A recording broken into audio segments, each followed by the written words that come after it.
Muchas gracias, gracias Leti, gracias a todos por participar. Todavía en un grupito que probablemente se una en algún momento.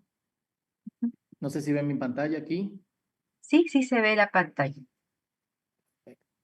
Entonces, vamos a nuestra última clase. Para mí, quiero aprovechar este tiempo para decir que para mí ha sido un buen tiempo conocer a algunos de ustedes y también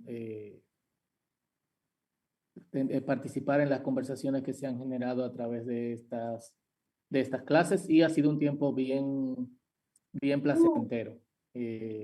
Me alegra también que, aunque en algunas cosas no todos estamos de acuerdo, las conversaciones que se generan son conversaciones muy respetuosas.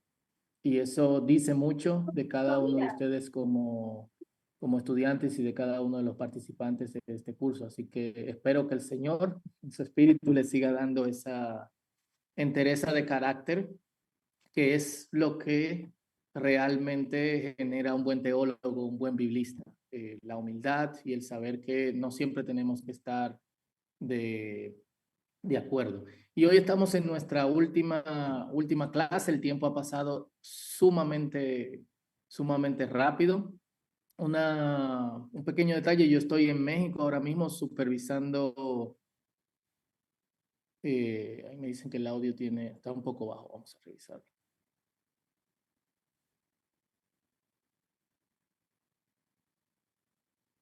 Ok. ¿Ahí? ¿Se escucha mucho mejor? Perfecto. Muchas gracias. Yo estoy en México esta semana trabajando con un equipo de traducción, entonces puede ser que mi internet a veces falle, puede ser que no. En ese caso, por favor, me dejan saber en el chat y hacemos ajustes o repetimos algunas frases. Creo que hasta ahora se ha mantenido muy bien.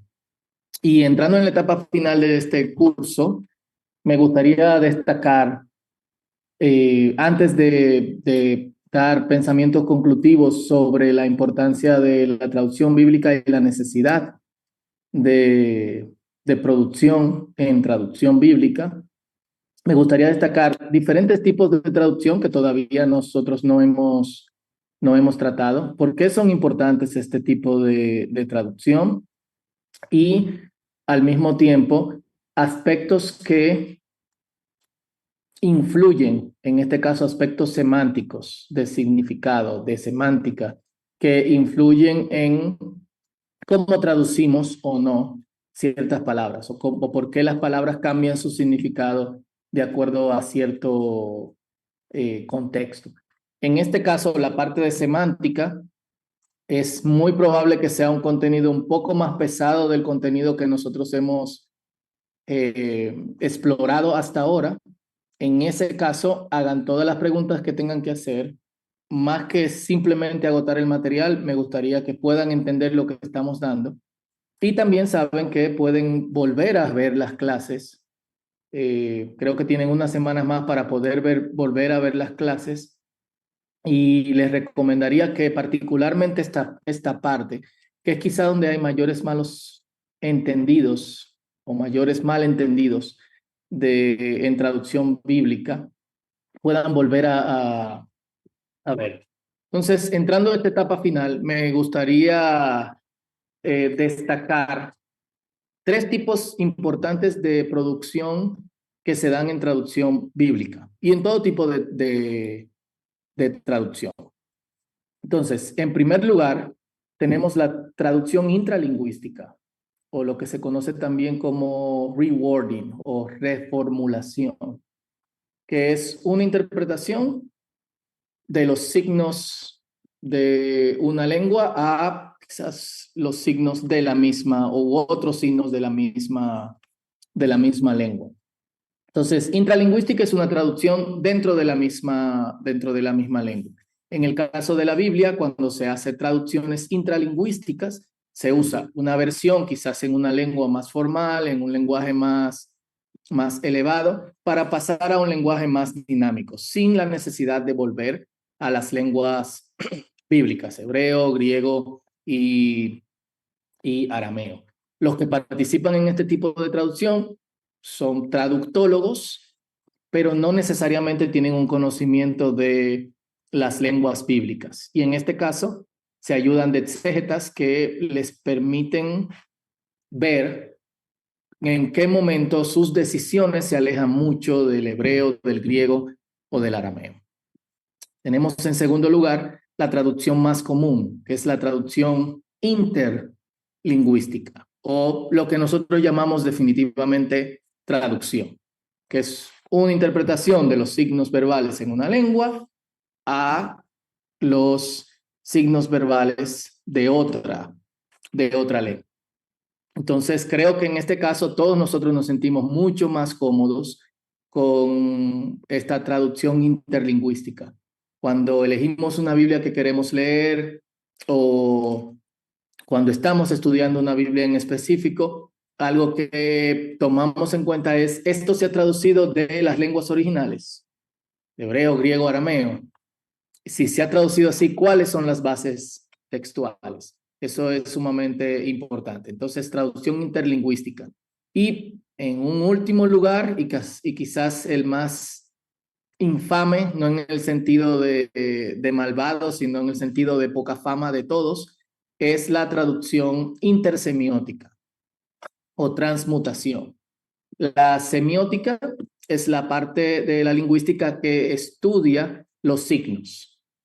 Entonces, como vimos en la segunda clase, el texto puede ser escrito, puede ser hablado, puede ser actuado, puede ser cocinado, puede ser construido, y es en la intersemiótica, es decir, la traducción entre signos, donde nosotros tenemos una mayor participación de otros tipos de formatos del texto. Y esto obviamente se da de una manera u otra, aunque en algunos casos no necesariamente se considera como traducción. Yo creo que, o mi objetivo es, por lo menos, con la definición, dejarlos a ustedes con cierta convicción de que esto se trata de traducción bíblica. Cuando se está haciendo esto, se hace seriamente. Algunos ejemplos de traducciones, de estos tipos de traducciones. Ejemplos intralingüísticos, tenemos en español dos versiones. La Biblia al día, ahora tenemos la versión Nueva Biblia al día, y también la Biblia viva o Nueva Biblia viva, que es la versión que salió, una revisión, hace unos seis años. Estas traducciones en específico no usaron las lenguas originales para traducir directamente, sino que se ampararon en una traducción de la Biblia. En el caso de la Biblia al día, la Reina Valera 60 y Reina Valera 95, en el caso de la Nueva Biblia al día, y la Nueva Biblia viva en la NBI, Nueva Versión Internacional. Entonces, vamos a ver que que en el caso de traducciones intralingüísticas son generalmente dinámicas. Un ejemplo de Nueva Biblia Viva lo vemos cuando leemos Mateo capítulo 25 del 14 al 15. Si alguien puede leerlo, de los que están aquí, quien voluntarea. Michael. Amén, amén, profesor. Buenos días, profesor. Buenos días a todos, compañeros. Buenos días. Mateo 25, 14, 15. Hubo una vez un hombre que junto a sus siervos, antes de partir hacia otro país, y les prestó dinero para que lo invirtieran en su nombre durante su ausencia. A uno le entregó 50,000 pesos y a otro 20,000 y a otro 10,000, de acuerdo con las capacidades que había observado en cada uno de ellos. Muy bien. Y si se fijan, yo creo que todos conocen este pasaje. Discúlpenme porque voy otra vez a compartir pantalla. Creo que todos conocen este pasaje. Si se fijan, obviamente, hay diferencias notables. En vez de talentos, pesos. En vez de uno, ya más de, digamos, que 5,000, que son 50,000 talentos, 20 pesos, 20,000 pesos, 10,000 pesos. Y la parte de acuerdo a sus capacidades que había observado es obviamente una explicación también del texto. Entonces vamos a ver que estas características dentro de estas traducciones. Son traducciones usadas en evangelismo. Si hacen una búsqueda en internet, se van a fijar que su promoción es básicamente para lectura devocional o para niños o para jóvenes. Tiene un propósito específico. Y en ese caso, no hacen alarde de que son traducciones que pueden ser usadas en otros espacios, lo que personalmente a mí me parece muy responsable. Todos conocemos diferentes traducciones interlingüísticas. La Reina Valera, la Nueva Versión Internacional, la Biblia de Jerusalén, la Biblia del Pueblo de Dios.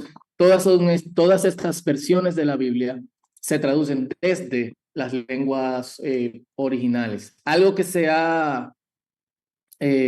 me gustaría aclarar, porque es algo que se ha distribuido como una noticia considerada prácticamente verdadera, es que la nueva traducción viviente o NTV es una traducción interlingüística, pero entre el inglés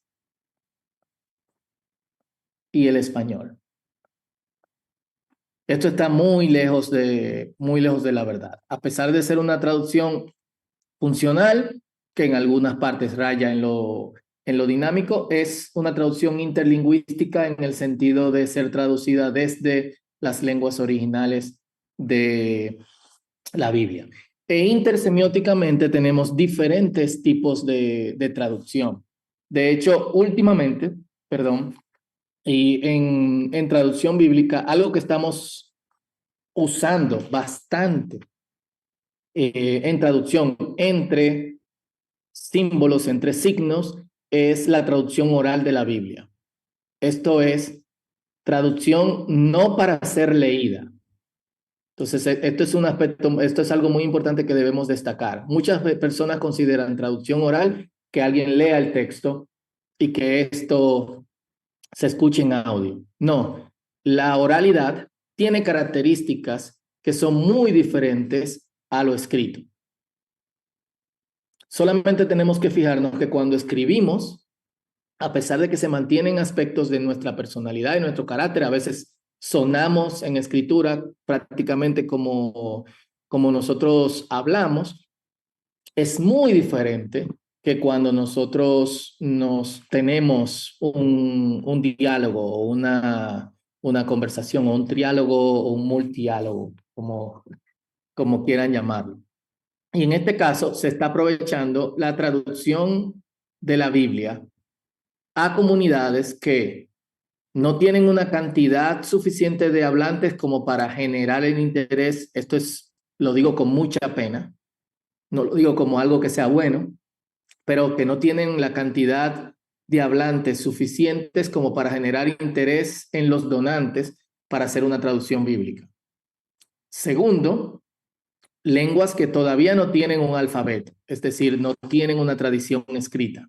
En este caso, cuando las lenguas no tienen una tradición escrita, tarda alrededor de 6 a 10 años para generar ortografía, alfabeto, literatura usada para alfabetización, enseñar a las comunidades a leer antes de empezar a traducir la Biblia. Entonces, se ha encontrado en la traducción oral de la Biblia un recurso para poder transmitir la Biblia fielmente. De hecho, los primeros grupos con que trabajé esta semana en México, de lunes a viernes, son equipos que están traduciendo la Biblia a sus lenguas.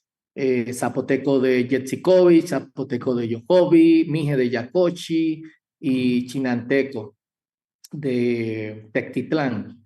Y todas estas lenguas todos estos traductores están traduciendo fielmente la palabra a sus lenguas y memorizando el texto. El propósito no es, en este caso en particular, que ellos graben el audio para que en sus comunidades lo escuchen Hasta ahora el propósito ha sido que memoricen el texto. Ya venimos de un proyecto en Guatemala que tiene 4 años, está entrando al 5.º año, de hecho, y tradujimos los primeros 3 años unos 25 capítulos del Antiguo Testamento, incluyendo todo el libro de Ruth. Y estamos traduciendo desde el año pasado el libro de Marcos. Y lo que ellos hacen es que memorizan los capítulos, las historias y los libros de la Biblia y lo comunican en sus comunidades. Y es sorprendente. Uno de estos traductores tiene 3 horas y media de Biblia en su cabeza. Sin problema. Y tiene 2 ventajas sobre traducciones escritas, aparte del tiempo digamos que el tiempo que se necesita, dependiendo del tipo de comunidad, para empezar a traducir y para completar la traducción. Uno, no necesitas traductores que lean o escriban. Tenemos traductores que son analfabetas, o sea, no saben leer ni saben escribir. Segundo, digamos que el resultado es instantáneo. Inmediatamente traducen un capítulo, una historia, están preparados para comunicarlos en sus comunidades. Me gustaría presentarle a uno de los traductores narradores de Guatemala y espero que se vea bien.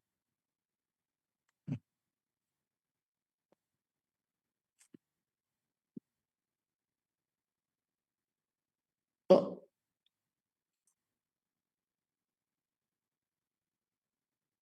Problemas técnicos. Revisemos, denme un minuto, por favor.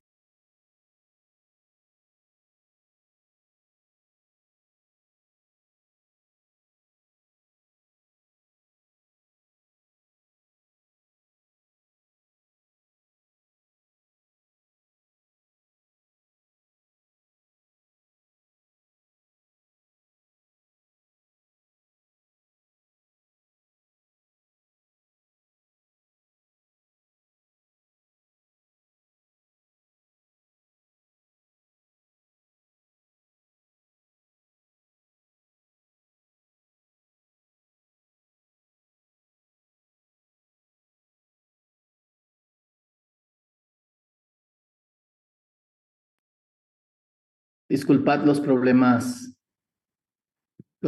técnicos. Ahora sí.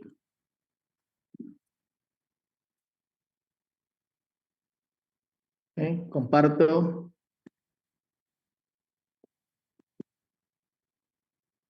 ¿Pueden ver mi pantalla? Sí lo vemos.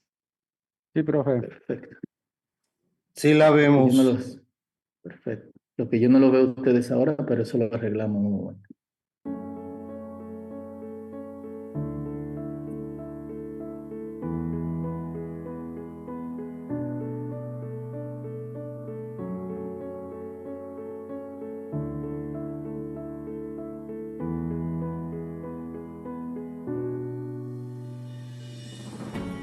Atsu Adán, o katsu tisho Eva, ich katu tichas la yapil, ich atintek maltitzin, kaini bitoxa, us chunchitius taltek esa, tan chitios tutios ukupal tan talo malvitzin tal shiak, sa inteku kain, atecuena uabel, atsu kain, achitu taon, chikom tu chava, us atsu abel, achito taon shen carnel sham del tektul tu maluqi atsu kain ti qopon malichahamba tu tio shukubal aya qobatsa hichikope ut atsu abel ti qopa hopon malichahamba tu tio shukubal ay chamaluqi dina la carnel shol kai qotaban ech atsu tio shukubal anel chit penku bipanon u abelte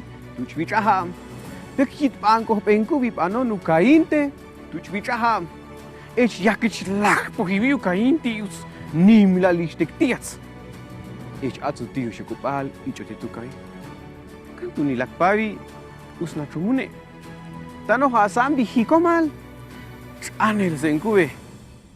Unzo hasanu yesh shohil. Atsu pav nikahsai asa kuashtul. Pek yek saqib tesisupash. Ech atsu kain. Ipoipen bitzati. Ech opuntu hahtse. Iqos bitza. Uts yakichi yatsa. Ech atsu tío shukupal ich otitu kain. Kech batza wabel. Sa poteku kain eshsa. Yevotza. Ochtsikin shente tsunza. Ech atsu tío shukupal tal tikte eshsa. Kantu eta yatslubatza. Tan atsbi kahal atiku vasyaba. Ni hahbe asun cholanuhul. Ech toke sabahkutse balzi seichel. Asu chababal sa chikonkash. Yesh kam teksiantul. Titan beta yatslubatza. Us titan angkosh uchababet benkubi kahal. Uts sakosh tekshana pale yek koshati paltinuhul. Esta bote kukain esta. Nim te kuchop alpav na kubizi. Yek sunqie. Tan sakosh tekshana un pale us yek koshpati paltinuhul. Uts sakosh tekun pal sabats. Us abil te kosh mahla chapanin. Ya tselinsiane. Esta bote kutiu shukupal esta. Yitech kohwal nalits. Tano abil kosh mahla kayo na yatsashe. Pahul chop al mampav sa kuti. Ech atsu tiyos ukupal tok sa maltech la lukain. Ech yeshe bilkosh taqion sa yatson. Ech atsu kain. El tekpemba su tiyos ukupal ech atoh tu chababal no dipi shan hel katsu eden tu kase baluluqi.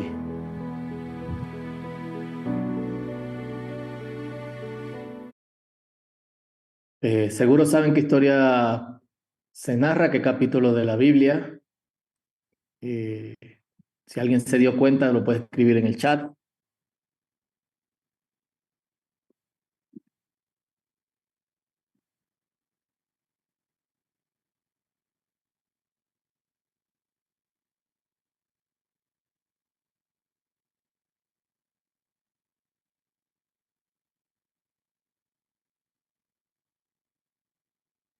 No saben. Bueno, narra la historia de Caín y Abel. Lo pregunté porque No. Exacto, y dice Luis, capítulo 4, exactamente. En ocasiones decía el nombre de Caín, decía el nombre de Abel. Y en este caso la comunidad está sumamente feliz de poder tener una buena parte de la escritura, aunque no sea completa, para poder comunicarlo en sus servicios. Y otras personas están aprendiendo estos capítulos de la Biblia y están narrándolos a otros. ¿Qué podemos decir? No es Biblia, no es la palabra de Dios. Algo que tenemos que recordar es que antes de que la palabra de Dios fuese escrita, había palabra de Dios. Y los que escuchaban esa palabra, la escuchaban como palabra del Señor. Entonces, nosotros no somos nadie como para decir esto no es palabra de Dios. Hay preocupaciones con respecto a este tipo de traducción. Es fiel. No se pierde parte del contenido cuando se va transmitiendo. Y lo que nosotros hemos visto hasta ahora es que primero es fiel. De hecho, una de las razones por las cuales hay consultores de traducción es para poder trabajar con los traductores, tanto en el proceso exegético como en el proceso de revisión de los pasajes. Y ellos son sumamente celosos de que el texto se transmita tal como lo tradujeron y como lo han enseñado.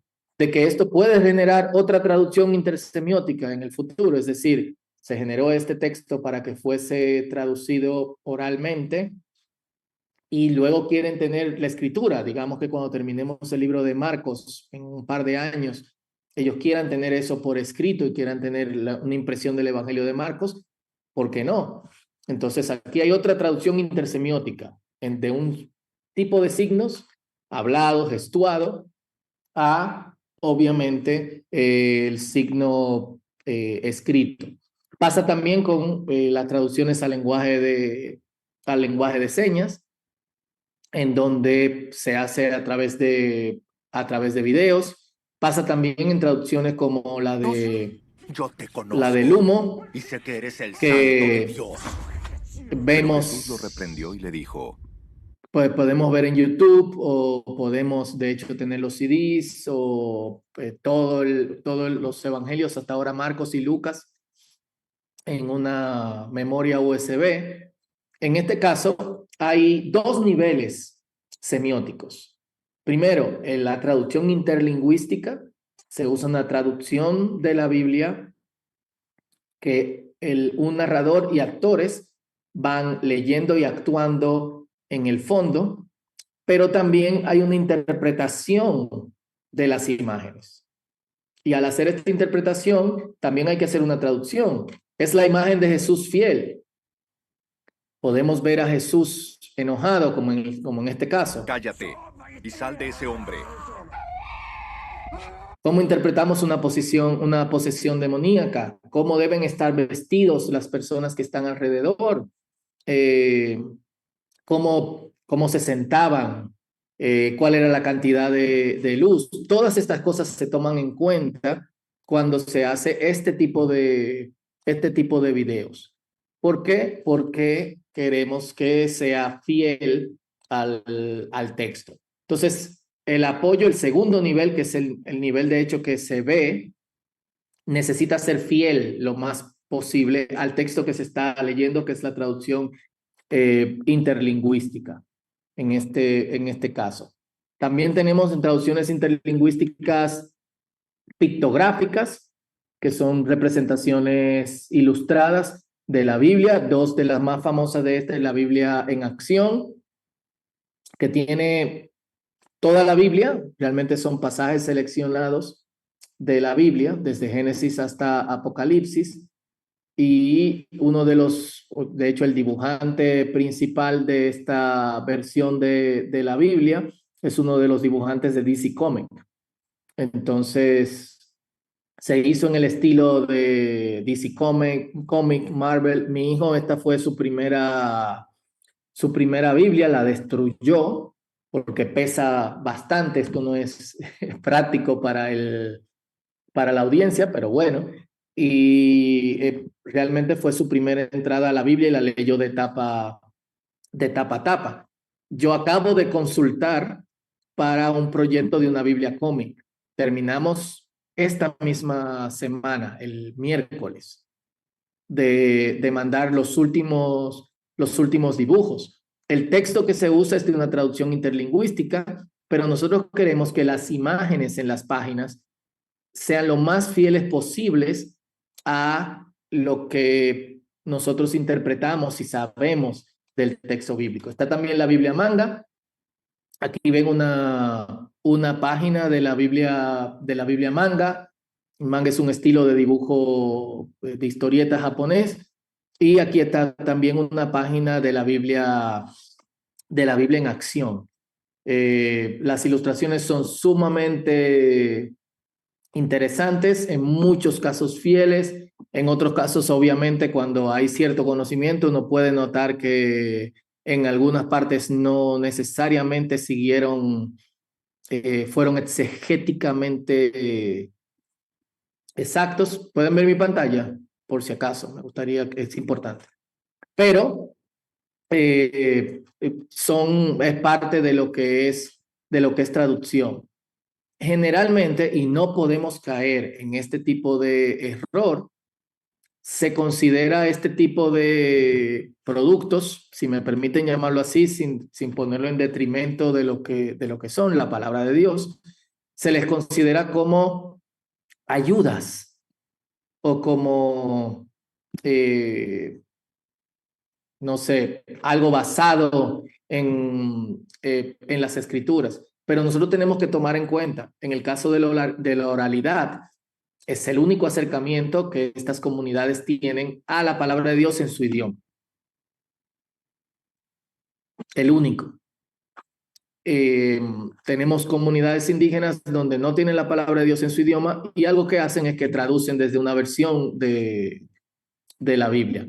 Al traducir hay errores que se cometen. Lamentablemente, en Latinoamérica una gran cantidad de nuestros pastores, no solo indígenas, sino eh, eh, hablantes de la lengua castellana, no tienen una formación teológica y son muy alegóricos en interpretar las escrituras. Y muchas veces esto surge cuando se hace una traducción directa del texto de estos pastores, predicadores, evangelistas en sus comunidades de fe. Lo digo con mucho respeto para que sepan la necesidad de tener la palabra de Dios.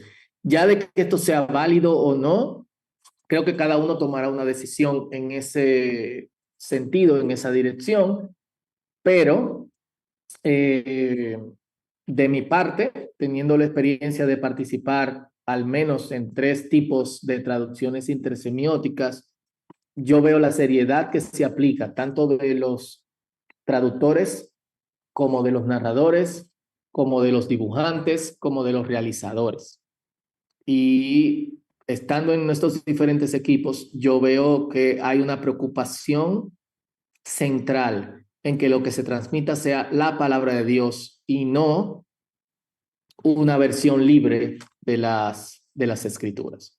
Ya tenemos 30 minutos y a pesar de que no hemos llegado a nuestro tiempo de comentarios y preguntas, como hacemos una división temática entre esta parte y la siguiente, me gustaría insertar el tiempo de preguntas y comentarios si tienen en este momento. Así que pueden levantar la mano.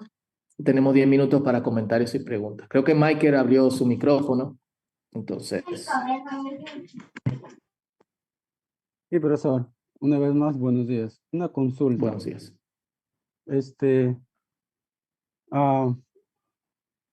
Yo sé que la traducción oral es importante y ha sido importante dentro de la transmisión del mensaje de Dios.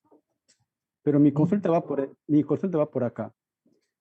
Nosotros usamos o se usa la tradición oral, como dije, para llevar o transmitir el mensaje.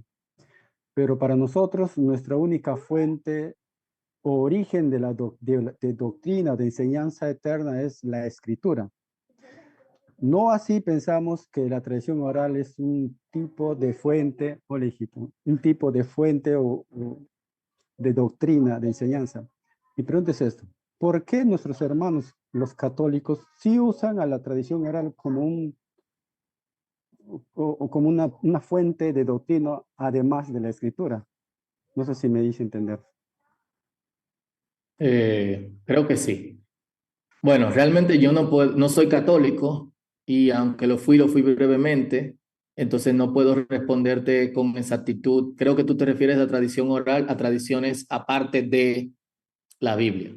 Entonces, tendrán sus razones. Nosotros también, los que somos de tradición protestante, entiendo que algunos aquí quizás serán católicos, los que somos de tradición protestante también tenemos tradiciones orales importantes, doctrinales y teológicas, que muchas veces cuando la confrontamos con el texto, vemos que son problemáticas, pero las saltamos.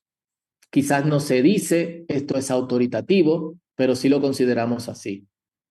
Ahora bien, sí quiero responder, aunque no has preguntado, con respecto a lo que sería la Biblia oral. Y tenemos que entender que la escritura es una tecnología para preservar un texto.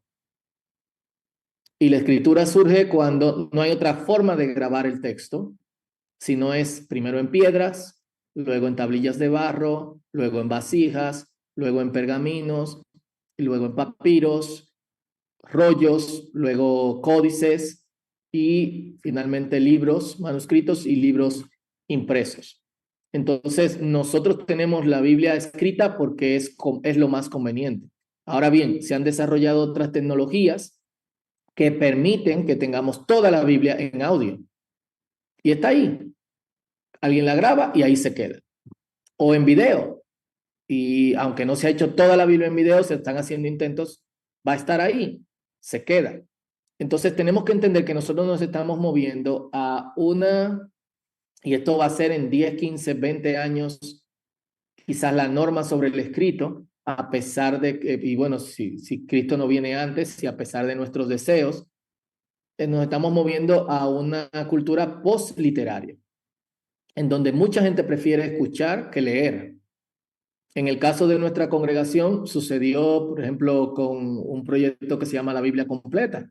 Nosotros intentamos lanzar el proyecto de la Biblia Completa, que era leer toda la Biblia en un año, pero incluir leyendo cada tres capítulos cada día, incluyendo comentarios breves sobre esos capítulos. Lo hicimos por escrito.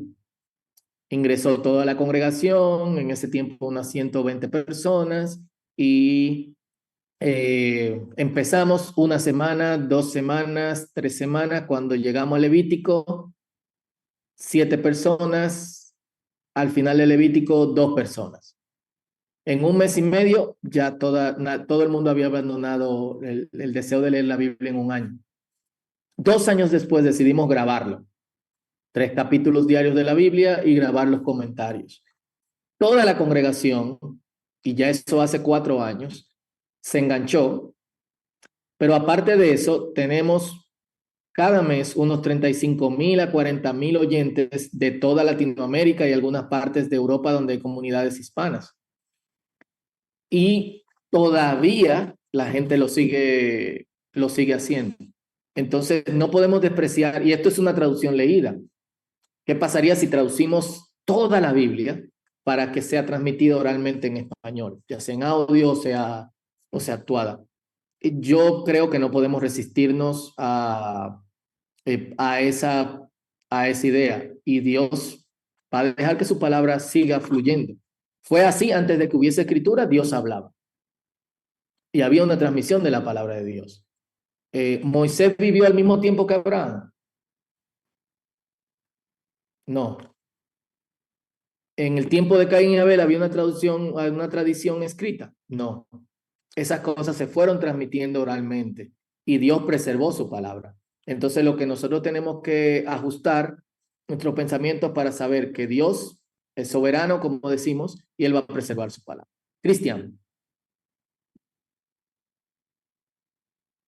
Hola, hola profesor, buenos días todavía a todos los hermanos y a usted también.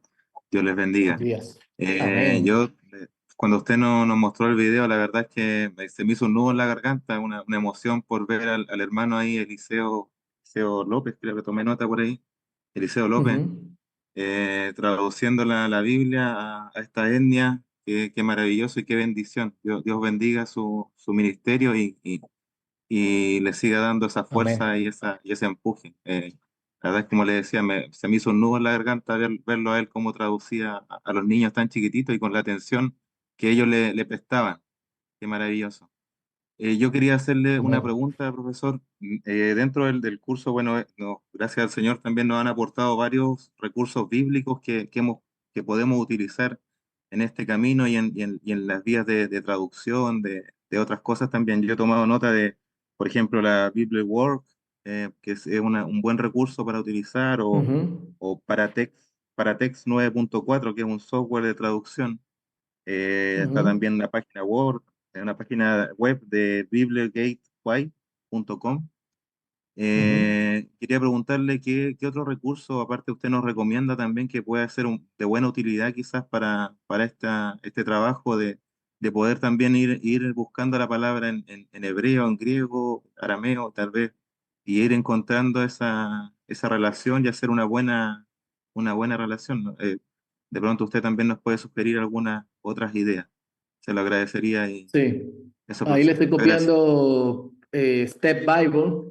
Es una página y también una aplicación que tiene, también pueden hacer paralelos con las lenguas originales y tienen recursos, tienen también recursos como comentarios, etcétera. Está Bible Hub también. Hay otros programas, Accordance. Lamentablemente Bible Work ya lo descontinuaron. Entonces no es algo que puedan conseguir. Está Accordance, tiene un costo Accordance, ahí le dejo la página, es una aplicación, pero si ustedes, el costo son costos altos, 500, 600, 700 dólares, pero ellos tienen versiones para Latinoamérica y países donde ellos saben que no hay esa cantidad de recursos entre los líderes para poder comprar un programa como este. Entonces, si escriben, alguien los va a contactar y van a poder conseguir una versión mediana en 100 dólares donde tiene comentarios, los textos críticos hebreo, griego, en arameo, latín, o hasta 200 dólares, que es una versión mucho más completa, con muy buenos comentarios y con otros detalles o con otros recursos que se pueden usar en Biblia. Así que yo espero que eso les sea útil y conforme vaya viendo, entonces les comparto. La Biblia completa también que desarrollamos en la congregación donde yo era pastor, lo pueden compartir con sus comunidades de fe, lo pueden encontrar en Google Podcast o en el podcast de Apple, ahí les dejo un link de Spotify, a ver si puedo encontrar Google Podcast.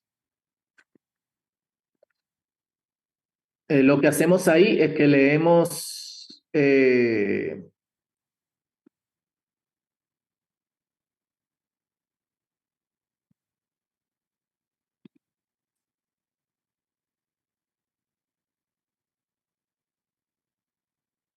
3 capítulos diarios de la Biblia, alguien de la congregación, y luego tenemos un comentario breve de la Biblia. Son buenas prácticas y ejercicios que se pueden lograr con diferentes personas en su comunidad o toda la congregación o un grupo de amigos. Así que espero que esas cosas les sean útiles y conforme vayas viendo otras cosas que me lleguen a la mente, puedo también compartir. Gracias, Michael y Cristian. ¿Alguien más tiene preguntas, comentarios?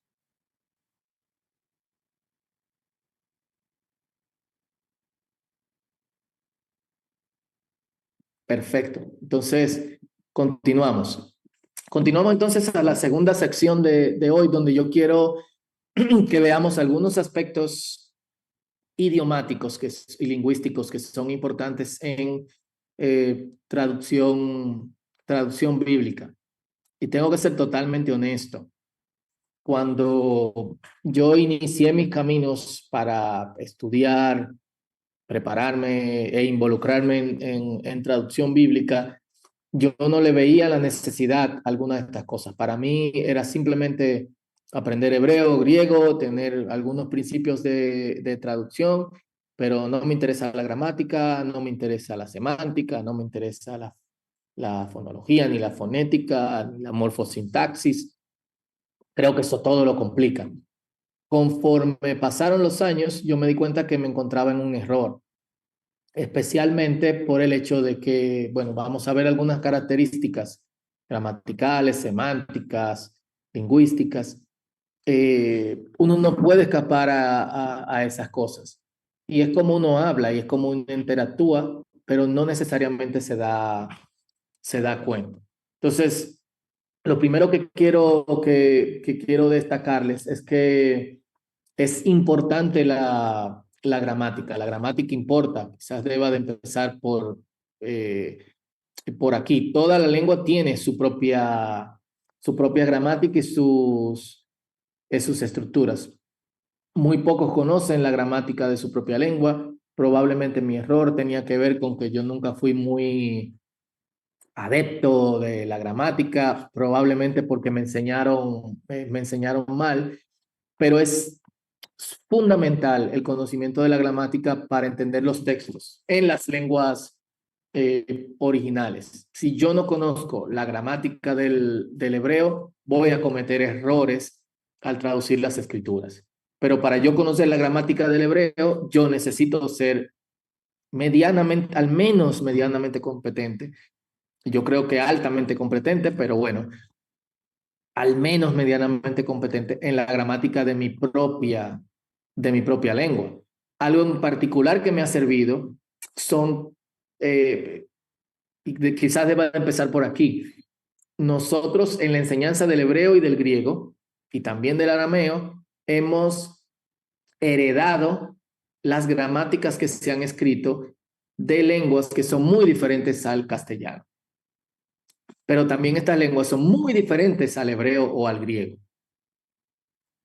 Y hay aspectos de estas lenguas que son aclarados que para mí, como hablante del español, de una lengua que de hecho tiene bastante influencia del hebreo y de otra lengua semítica que es el árabe, o sea, hay más de 4.000 palabras y sus derivados en español de la lengua árabe y un poquito más si sumamos todos los derivados del hebreo, que no nos damos cuenta, y que comparten similitudes con las lenguas bíblicas.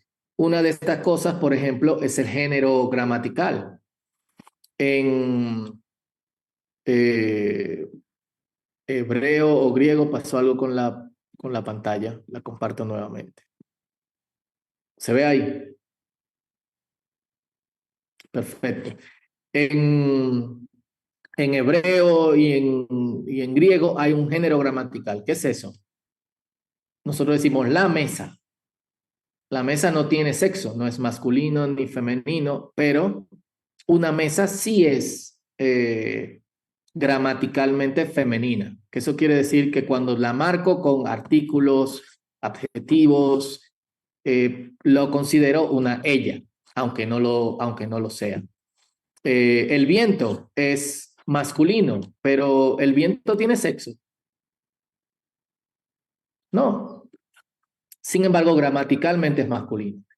Y vemos errores como ruach en hebreo es femenino. Eso significa, estos son interpretaciones reales. Eso significa que el Espíritu Santo es mujer, porque ruach es femenino. ¿De dónde sale eso? Viene de que hemos heredado gramáticas e interpretación de las escrituras de lenguas que no tienen género gramatical. E interpretan esto como si el hebreo nos marcara objetos, formas o abstracciones, tengo que decirlo así, aunque no considero que el espíritu sea abstracto, pero abstracciones como viento, como espíritu, tiene un género gramatical, aunque estas lenguas no lo tienen. Entonces, en inglés, the wind es neutro, no tiene género, no hay nada que lo marque ni como masculino ni como femenino. Nosotros carecemos de eso en español, pero lo tiene también el hebreo. Y eso afecta la interpretación. Ustedes no se imaginan la cantidad de discusiones que hay alrededor de los peces el pez que se tragó a Jonás era una mujer, el espíritu es hembra y un sinnúmero de cosas más.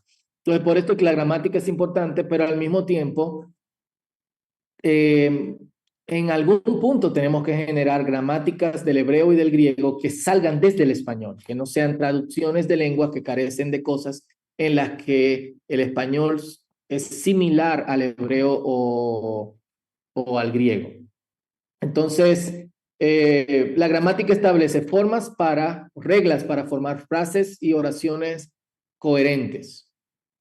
Y los idiomas se forman con estas partículas, sustantivos, que nombran, mucho más que eso, pero permítanme hacerlo de una forma sencilla, adjetivos que describen, hay adjetivos verbales, es decir, adjetivos que marcan una acción, hay verbos adjetivales, es decir, verbos que marcan una cualidad, y dice verbo vitalidad, pero es también acción y complemento, todas las otras demás palabras, artículos, conjunciones, preposiciones, pronombres, adverbios, etcétera, etcétera, etcétera. En sintaxis o en la estructura de la oración o de la cláusula, un ejemplo importante es que en español la estructura de una oración es sujeto, verbo y, sustantivo, verbo y objeto. Entonces, El sustantivo, junto con algunas partículas, forma el sujeto y el verbo con el objeto forma el predicado, marcando una acción, y el objeto que hace sobre el que se hace la acción. Hebreo bíblico y otras lenguas, español,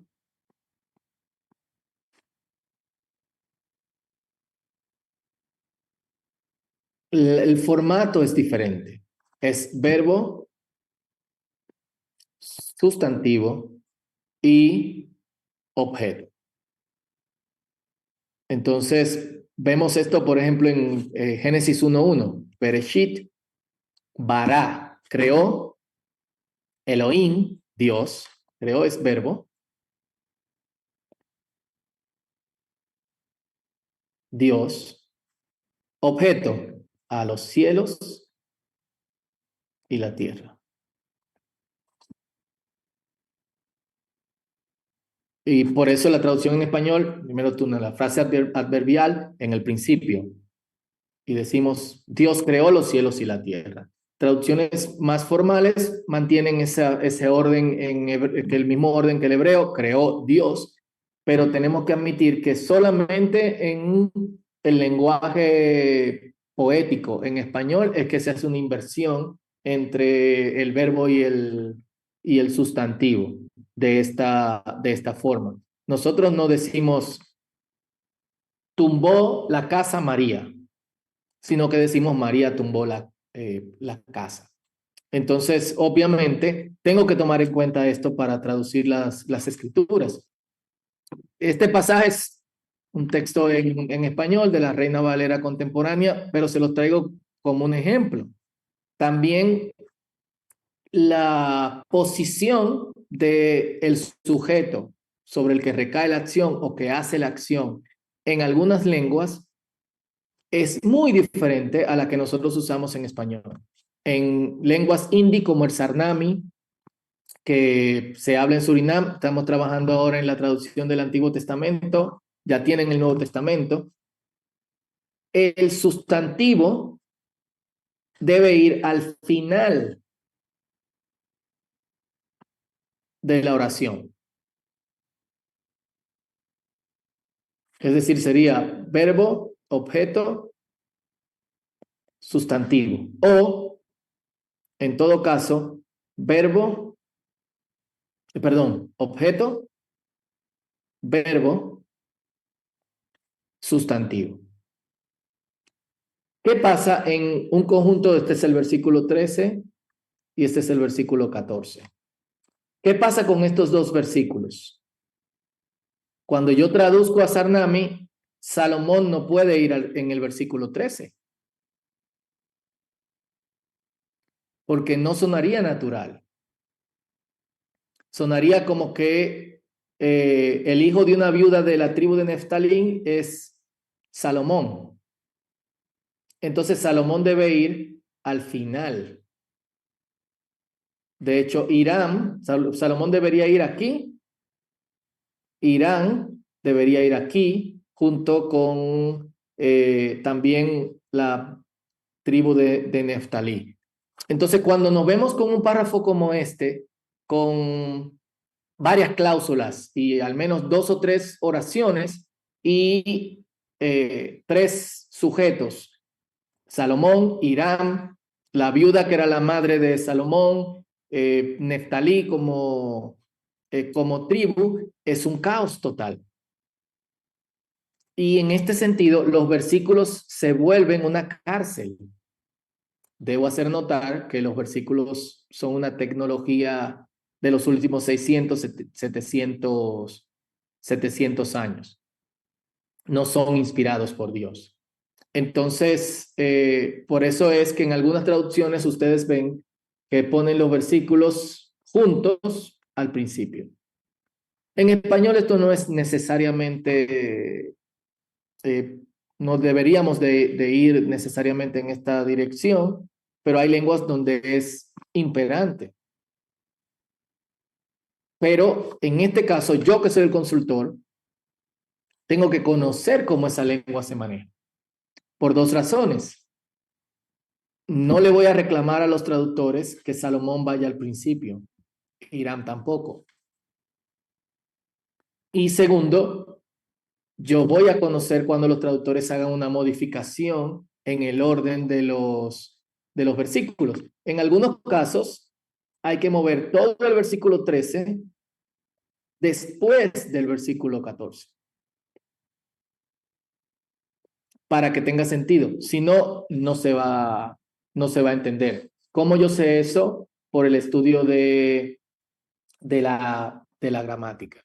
Junto a eso, una de las áreas más delicadas en traducción de la Biblia es el conocimiento, estudio y el uso en la práctica de la semántica. Eugene Naira, que fue un revolucionador en la traducción de la Biblia, decía, en el área donde hay mayor desinformación en los estudios bíblicos, especialmente en los estudios del Nuevo Testamento y donde necesitamos explorar mejor, el campo es en la semántica léxica,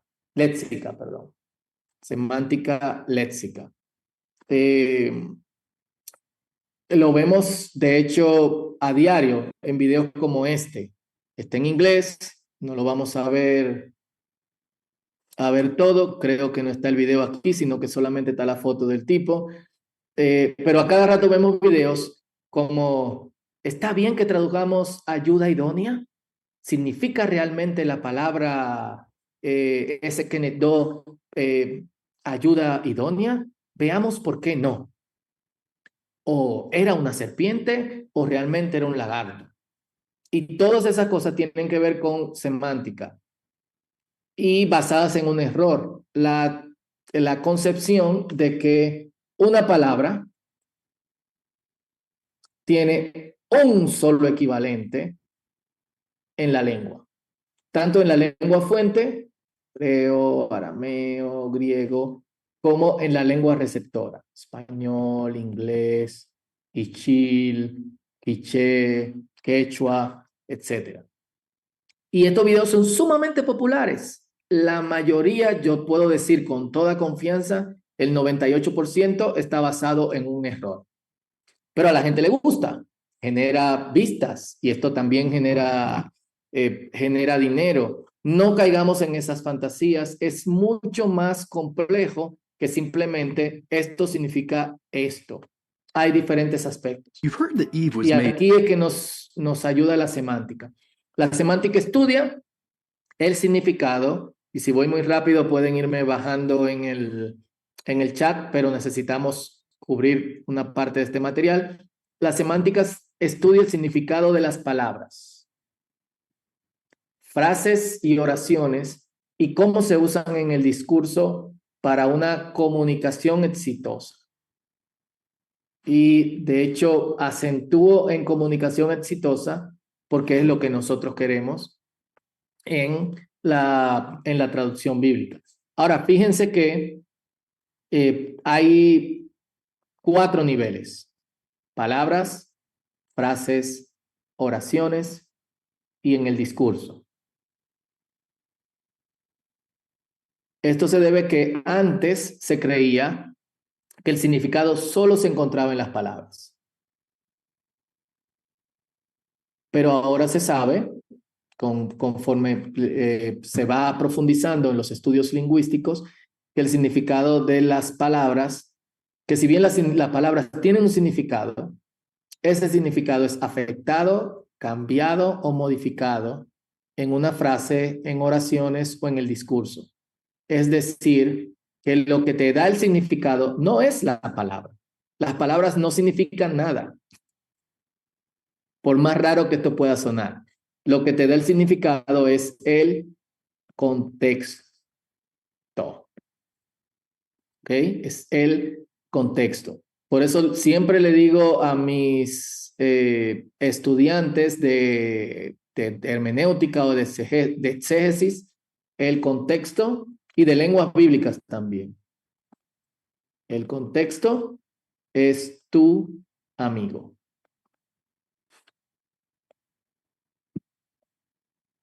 El contexto es tu amigo. Y de hecho, aquí, para que no se me olvide, Marvel.bible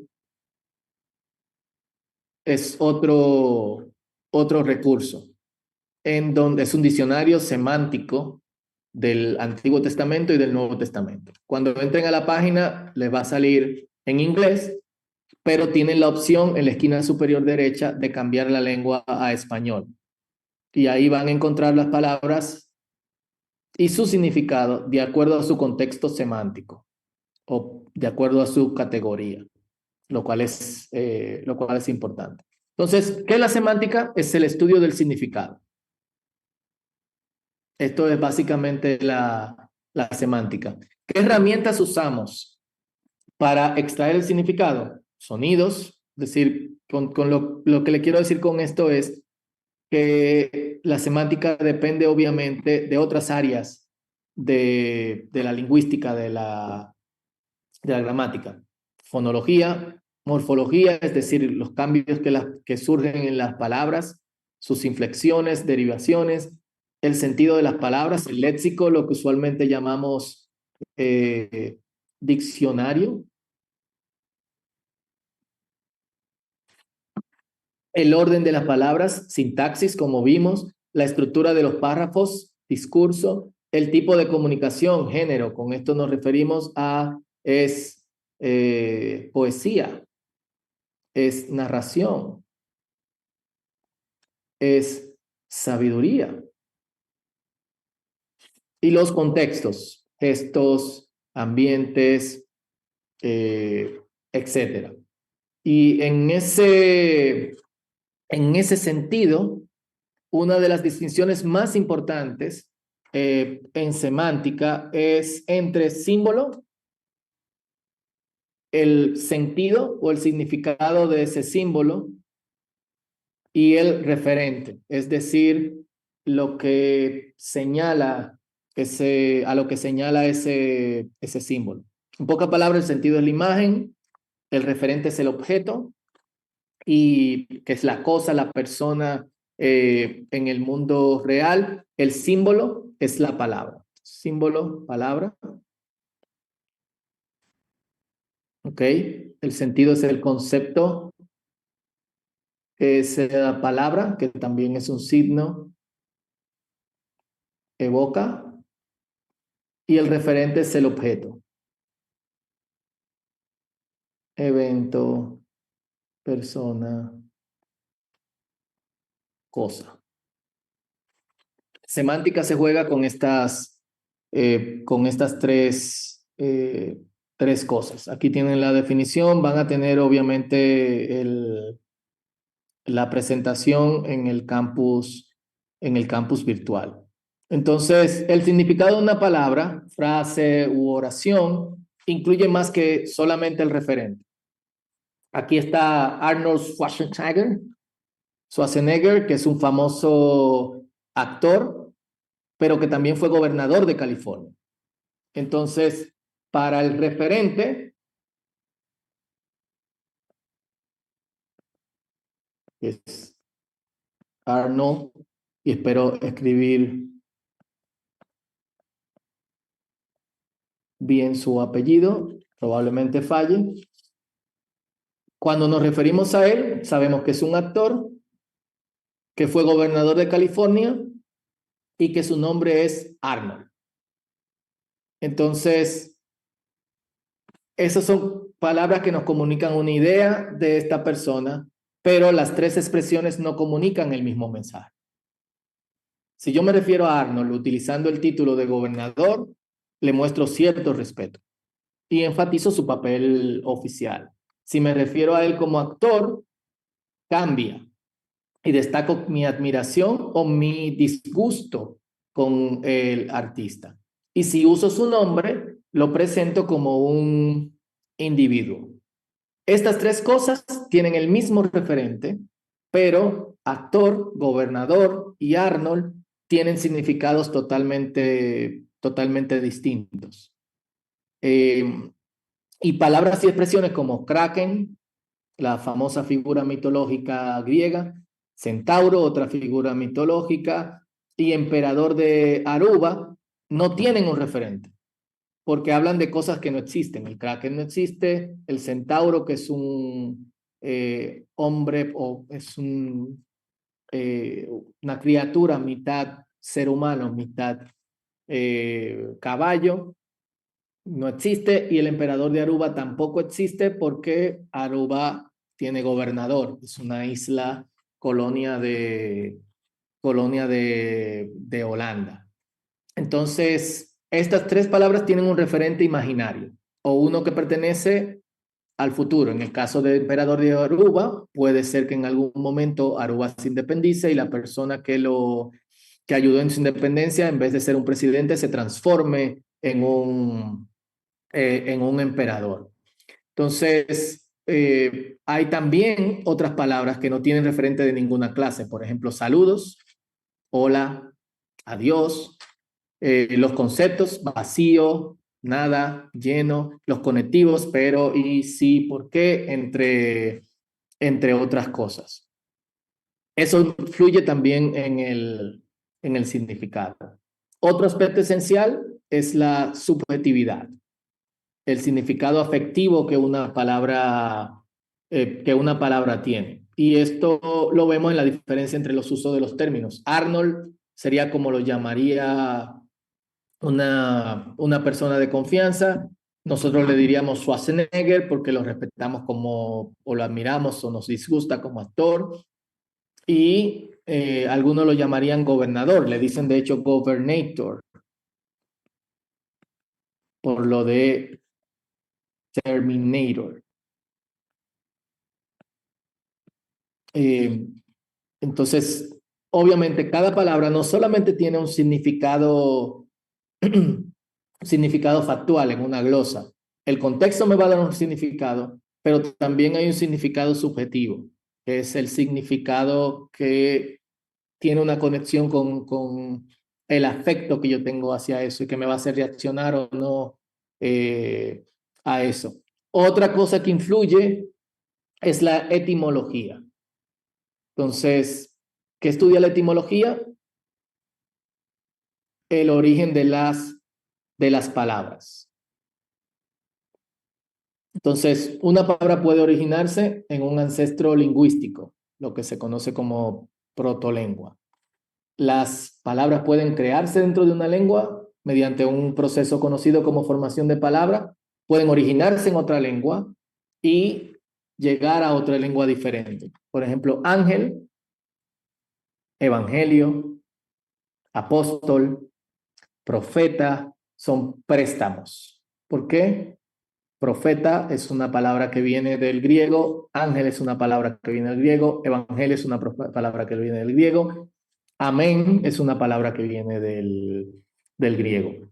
Diacrónicamente también, es decir, a través del tiempo, una palabra puede significar una cosa y llegar a significar otra. Por ejemplo, iglesia. Desde que yo digo la palabra iglesia, la imagen que evoca es un lugar. Pero en la Biblia la iglesia significa un lugar. No.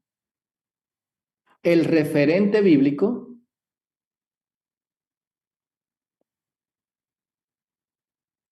de iglesia es la gente de Dios. Pero con el tiempo, la palabra iglesia ha llegado a significar el lugar, afectando incluso cómo unas personas perciben la seriedad de una comunidad de creyentes. Cuando yo empecé a ser pastor, 2006, 2007, yo recuerdo que habíamos invitado a una persona a predicar. Yo estaba recién casado o todavía no me había casado. Estaba recién casado, ahora recuerdo. Y como yo no tenía ninguna experiencia con familia, matrimonio, relaciones sexuales, la mayoría eran jóvenes, invitamos a un pastor ya un poco más mayor que yo, con su esposa, a hablar sobre sexo a la comunidad, predicar sobre sobre sexo y cómo el cristiano debe de comportarse, bla, bla, bla. Perfecto. Al otro día, mi esposa es argentina, acabábamos de llegar de Argentina y de alquilar un apartamento, rentar un apartamento en Santo Domingo. Nos encontramos a este pastor y a su esposa en la compañía de electricidad. Ambos estábamos sacando el contrato de electricidad de nuestras casas. Así que me lo encuentro, le digo, qué bien, ¿cómo está? Nosotros nos reuníamos en un cine en esa época. Qué bueno que puedo estar anoche en la comunidad. Para los muchachos fue de mucha bendición. Sí. ¿Y qué planes tienen? Bueno, nosotros hasta ahora nos reunimos en el cine y realmente estamos empezando a hacer actividades para recaudar fondos y comprar un lugar o alquilar otro lugar que sea más apropiado. Entonces ya van a ser una iglesia de verdad. En el momento yo, como nuevo pastor, muy joven, lleno de carga lleno de energía, conté hasta 10, 1, 2, 3, 4, y le dije, sí, vamos a hacer una iglesia de verdad. En su mente, una iglesia de verdad tiene un templo, porque la iglesia es el templo para nosotros. Pero bíblicamente, el significado que tiene es la gente. Yo soy la iglesia, ustedes son la iglesia, nosotros formamos la iglesia. Los templos se van a quedar, van a ser abandonados. Con el tiempo los templos se transforman en museos. Yo hice mi doctorado en Barcelona y recuerdo visitar el Museo de Barcelona. Dentro del Museo de Barcelona hay templos completos, lugares donde se reunía la iglesia en el año 900, en el año 1000. Todo, las paredes, algunos de los bancos están ahí para ser observados. Ya nadie se reúne ahí. Entonces, eso nos da un ejemplo de cómo un significado es afectado diacrónicamente a través del tiempo. Otra palabra, pasión, decimos pasión de Cristo, porque pasión significaba muerte o sufrimiento.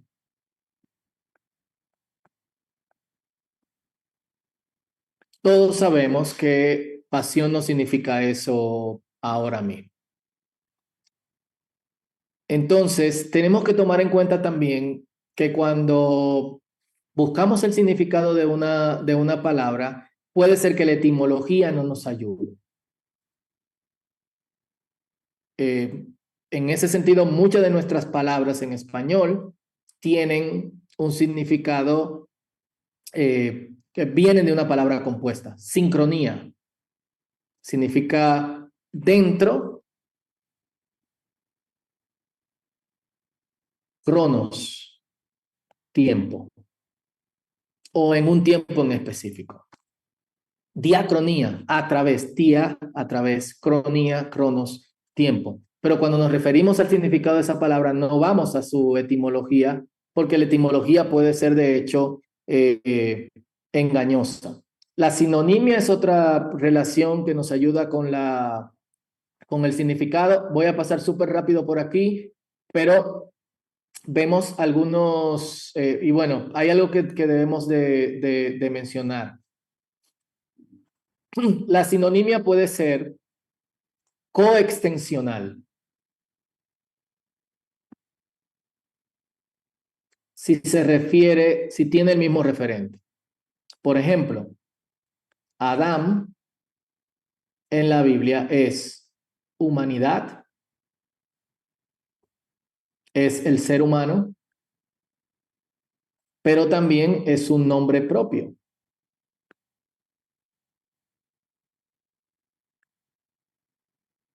Entonces, coextensionalmente, Adán es sinónimo en español con humanidad, con ser humano y con la persona que se llamaba Adán. Lo mismo con Edom. Edom significa rubio, significa rojo, puede significar pelirrojo y también es el apodo de Esaú. Entonces, tiene el mismo referente, diferentes significados. ¿En qué errores se cae? Muchas veces aquí, al no conocer un poco de semántica, es que no, Adán debe traducirse siempre como ser humano. ¿Por qué? Si cuando tú observas el contexto, incluso los verbos cambian. Algo que pasa con los verbos, y si voy muy rápido, hermanos, por favor, los verbos tienen que coincidir, para decirlo de manera más llana, con la palabra que modifica. Entonces, si yo digo Adán llegó, el verbo llegó, ¿qué es? Es tercera persona, masculino, singular. El contexto me está diciendo, se refiere a la persona Adán. Pero si dice, Adán llegaron, entonces es tercera persona, masculino o femenino, plural.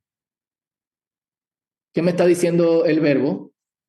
Que se refiere a humanidad. Y esto en el texto es completamente visible. Algunas palabras que son sinónimas en hebreo, nadad, baraj,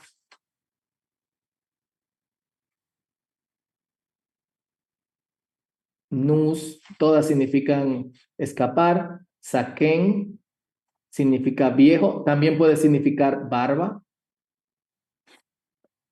Balé y yashan. Sin embargo, yashan solamente se utiliza como viejo para un objeto, cosa o evento, no se usa para una persona. Sin embargo, en la glosa tienen el mismo, tienen cierta sinonimia. A esto les llevo con el sentido de que los sinónimos no son estrictamente, o sea, no significan estrictamente lo mismo. Pueden señalarnos a la misma cualidad, como en el caso de Saken y de Yashan, pero no nos van a señalar al mismo tipo de objeto o de evento. En el caso de Saken, solamente se utiliza con personas. En el caso de Yashan, solamente se utiliza con eventos o con cosas o con animales. Y partiendo de Saken como viejo y como barba, pasamos a otra cualidad de la semántica, y es la polisemia. Una palabra, y de hecho esto va para casi todas las palabras, tienen múltiples significados. Esto usualmente a causa de homonimia, pero no estrictamente. Y esto ocurre cuando dos palabras con origen diferente llegan a parecerse por razones históricas. Y en último lugar, o penúltimo lugar, el contexto. Cuando tratamos especialmente de textos como el de la Biblia, que tienen una carga sagrada para todos nosotros, el contexto es extremadamente importante para el significado. El contexto no solamente nos ayuda a entender el significado, el contexto es el significado. Yo no voy a saber si Saken es viejo, anciano o barba sin el contexto. ¿Por qué? Porque esta palabra tiene diferentes sentidos. Vamos conectados con la polisemia. En el caso del texto bíblico, podemos movernos a través de círculos contextuales. Y estos círculos van aumentándose o son en cierto modo concéntricos, de modo que pasamos de la cláusula o frase a la oración, al capítulo, al párrafo y todo eso dentro de todo el libro. Lo voy a rayar porque se ve muy bonito. Todos estos niveles pueden ayudarnos a establecer el significado de una palabra. La pregunta sería, ¿cuál nivel tiene prioridad?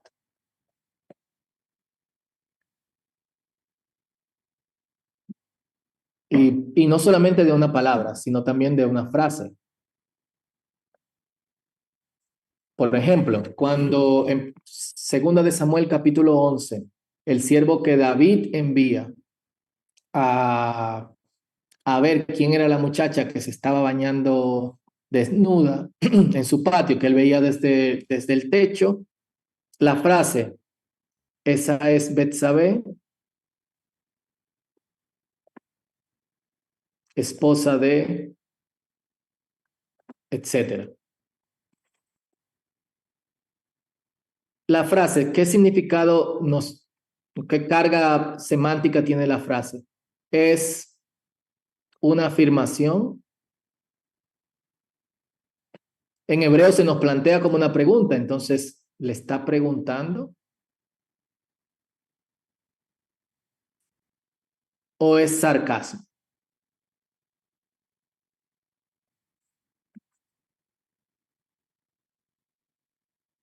La pregunta es, ¿cuál nivel tiene prioridad? Primero, porque esto es importante.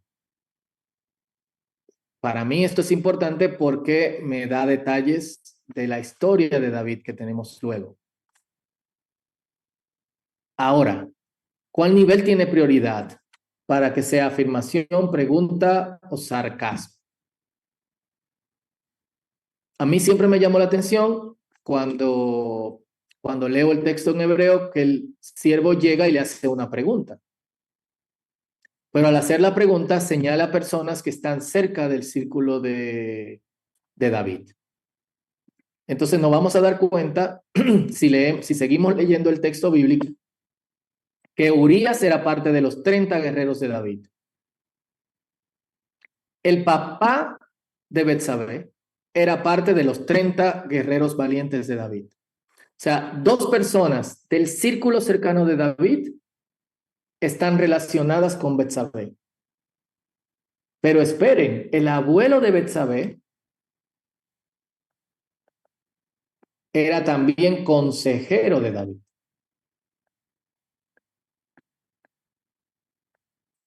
Cuando tenemos todos esos datos, la pregunta es, ¿David conocía o no a estas personas? Era imposible que David no la conociera.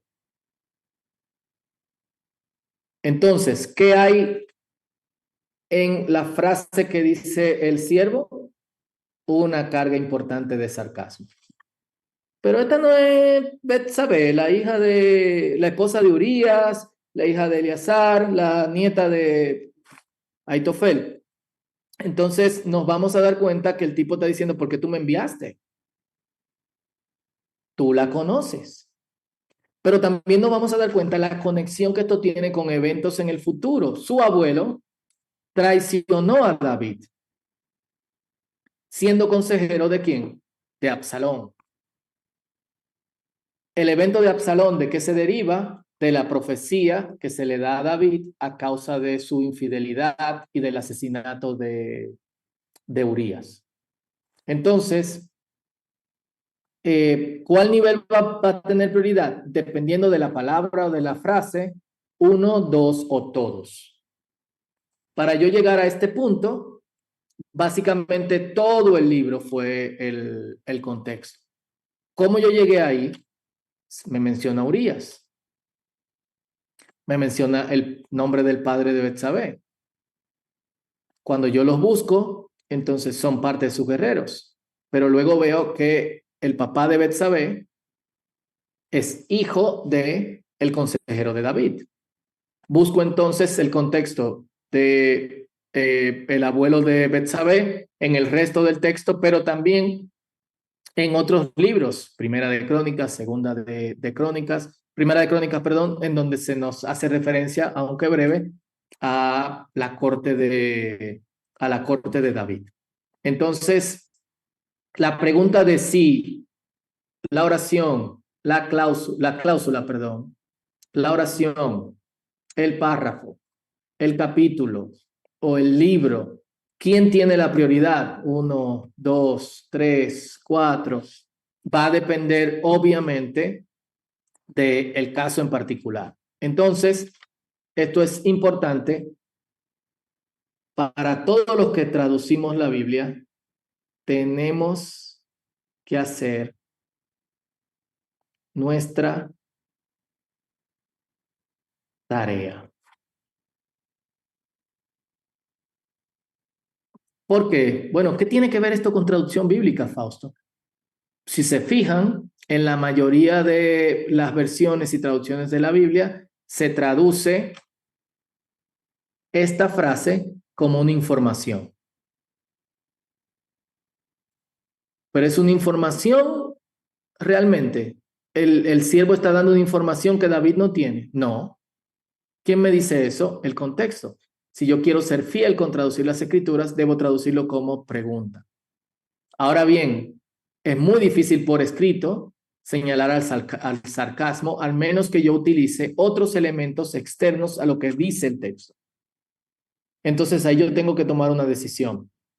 Mi decisión va a ser o solo lo dejo como pregunta, pero esta no es Betsabé, la esposa de Urías, la hija, etc.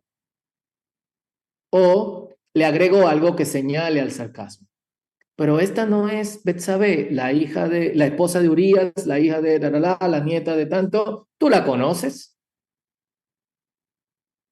Entonces va a depender del tipo de traducción. Obviamente en una traducción formal yo no puedo hacer eso, pero sí puedo usar la pregunta.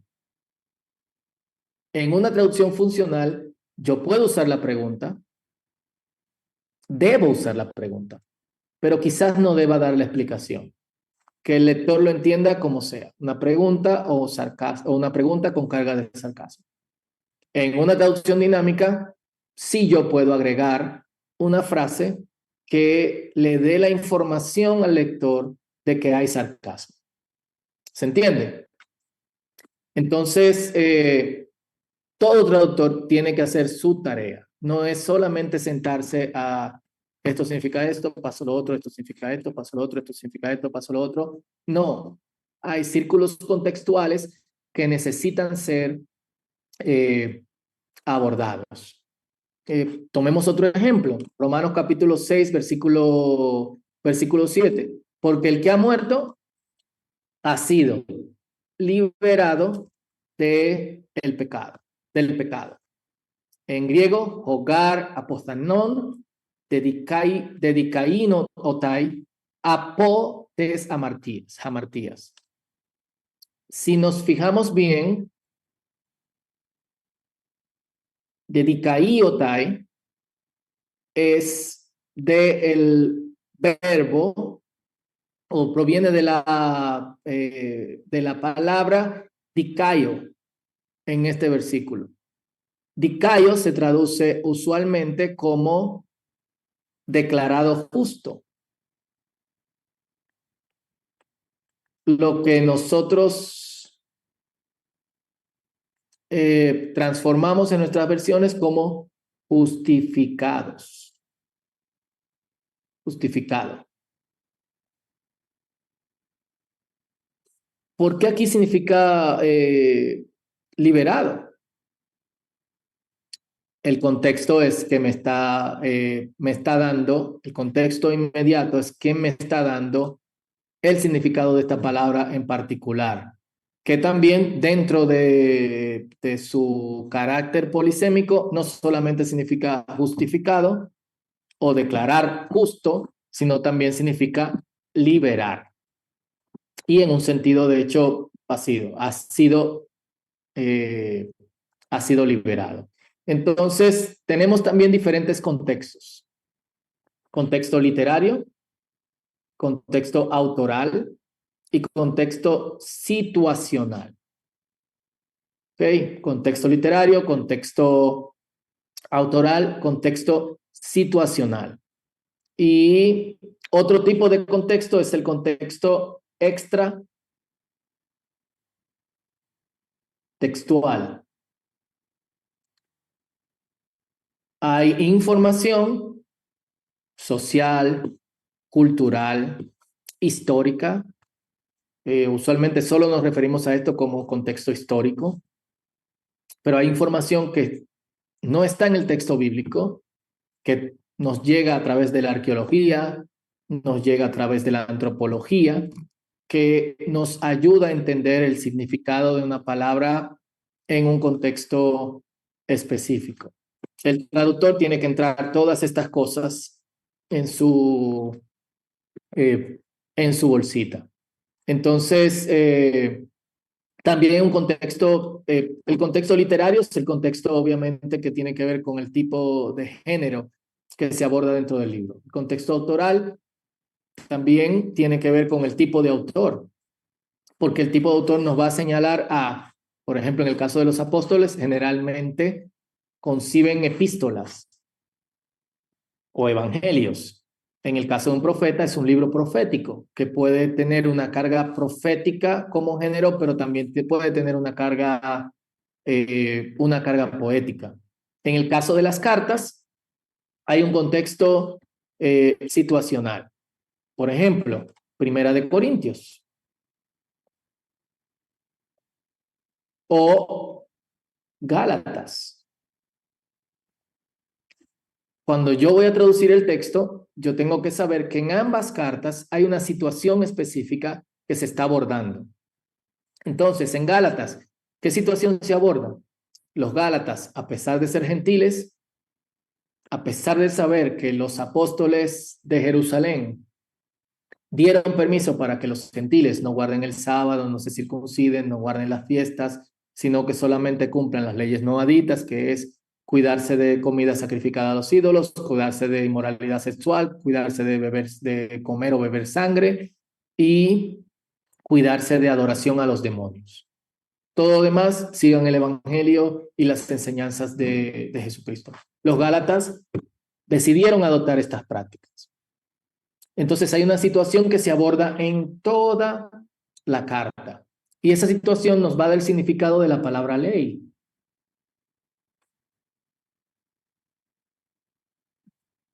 Nos va a dar el significado de la palabra, de hecho, ser justificado. Dicae, etcétera.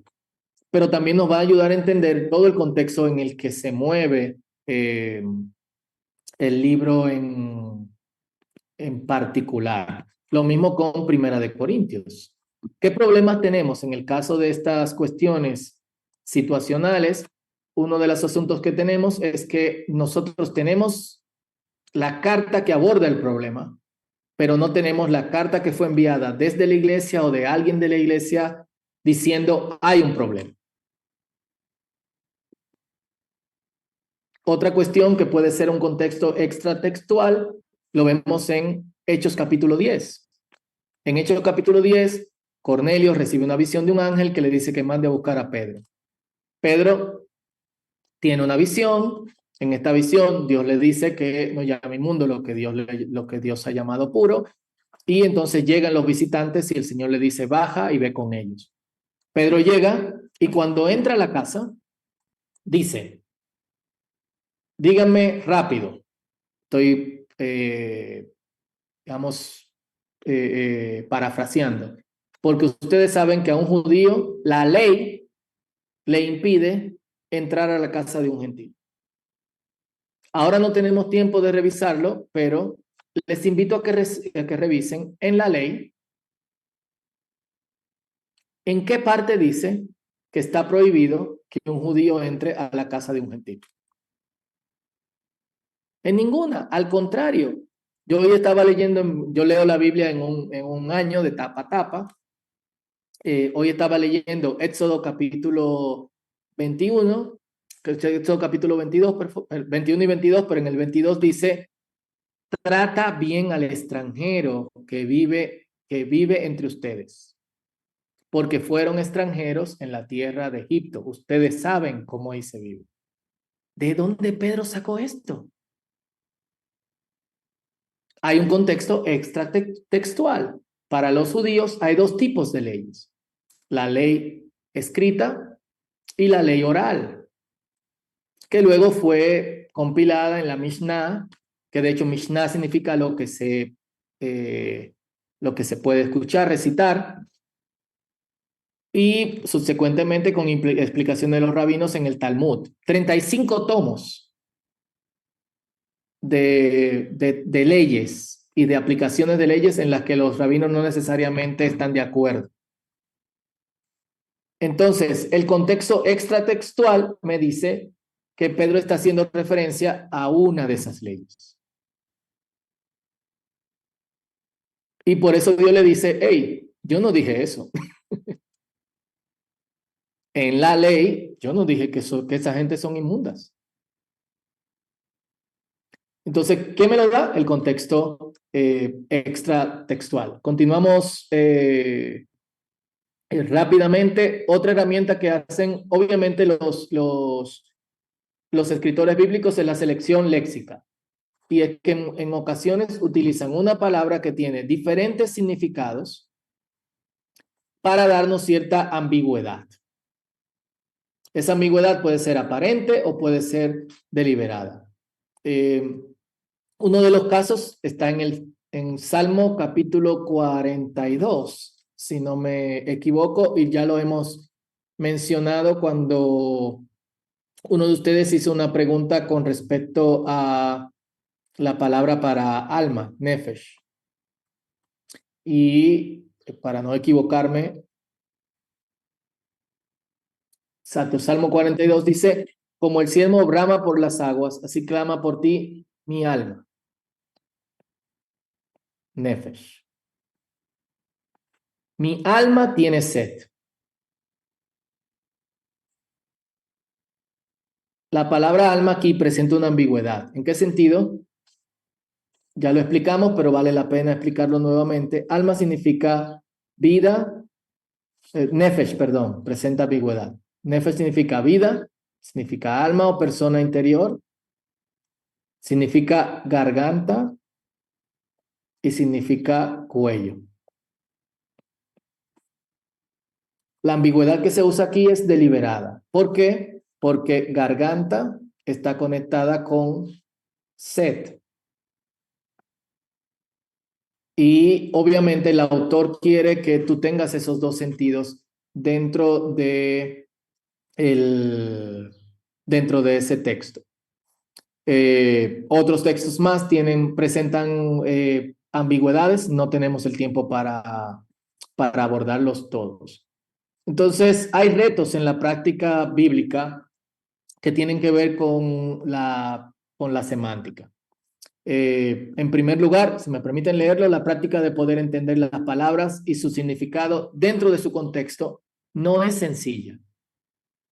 Involucra estudio. No estamos diciendo que esto es sencillo, pero estamos diciendo que esto es esencial y que es irresponsable basar la traducción en pasar glosas. Nefesh significa alma. No significa alma, significa vida. No debería decir alma, debería decir vida. No significa alma ni vida, significa garganta. No debería decir alma o vida, debería decir garganta. Todas esas son lo que se llama falacias semánticas, que finalmente caen en falacias exegéticas. ¿Por qué? Porque para yo saber que alma significa vida, significa persona interior, significa garganta, significa cuello, yo necesito el contexto. Recuerden, el contexto provee el significado. Otro de los retos que hay es que cada vez que hay avances en semántica léxica, el significado de algunas palabras se va a alterar. 3. A causa de la naturaleza del texto bíblico, las lenguas de la Biblia presentan retos especiales. Especialmente, y se los repito para que se les grabe, en el caso de hapax, o palabras que aparecen una sola vez.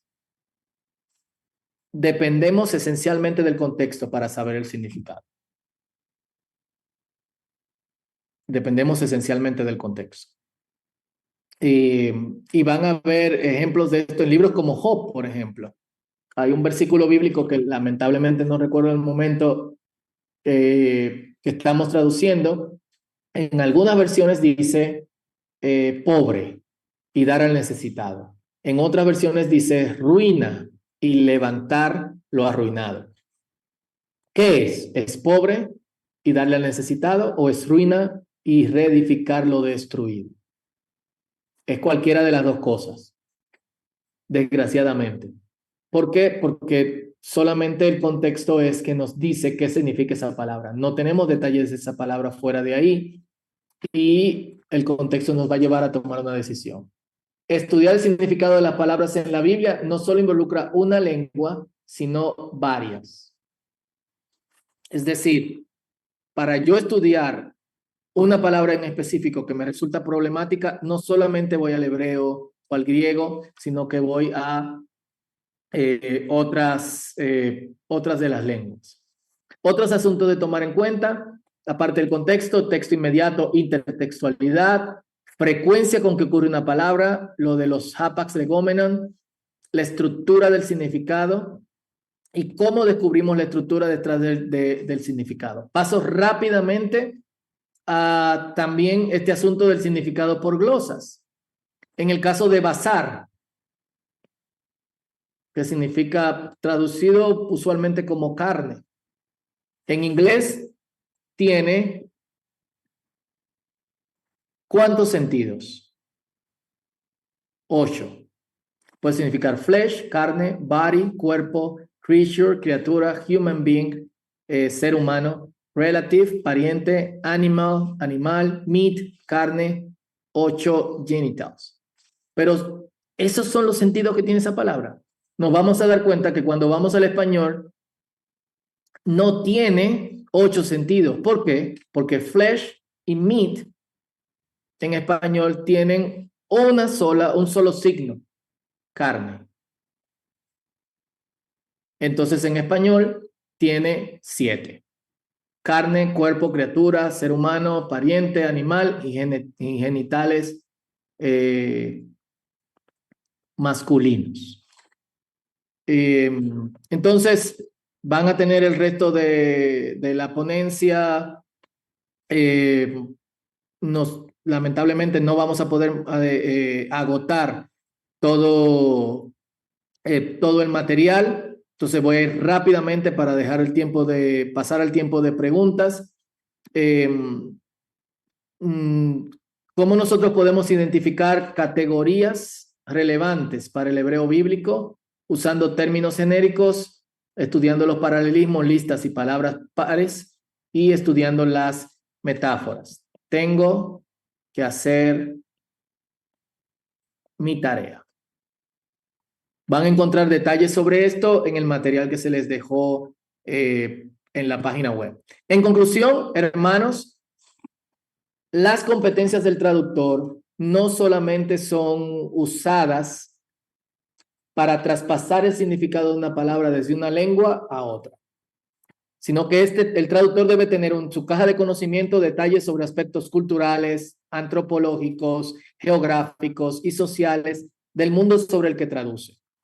Pero al mismo tiempo tiene que tener competencias lingüísticas, que no solamente incluye conocimiento de las lenguas bíblicas, tiene que conocer su propia lengua y también conocer la lengua a la que traduce y cómo esas lenguas funcionan en general. Junto a esas cosas que ya mencionamos, el traductor debe estar consciente de sus prejuicios teológicos, doctrinales, culturales, de modo que no queden expuestos o que no se vean plasmados en el texto al traducir.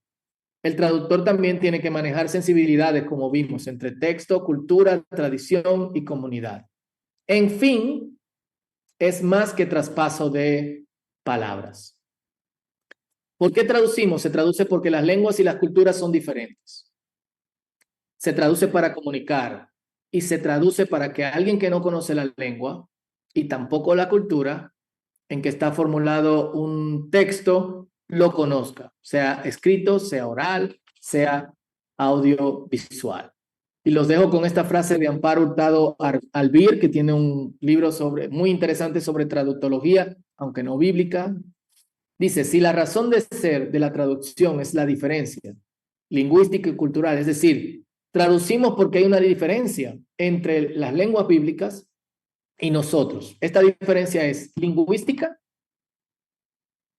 es también cultural. No le podemos pedir identidades a la traducción que por su propia naturaleza no puede cumplir. Esto es, no podemos pedir que la traducción sea literal y no podemos pedir que sea traducida en una forma tan ajena a la estructura gramatical de nuestra lengua que sea intraducible. Esto es, si me permite inventar una palabra, leíble. Dios le bendiga y pasamos al tiempo de comentarios y preguntas. Eduardo. Sí, profesor, muchísimas gracias por la clase. Excelente. Necesitamos un diplomado solo de esta área. Profesor, dos preguntas. Gracias. Las dos ligadas.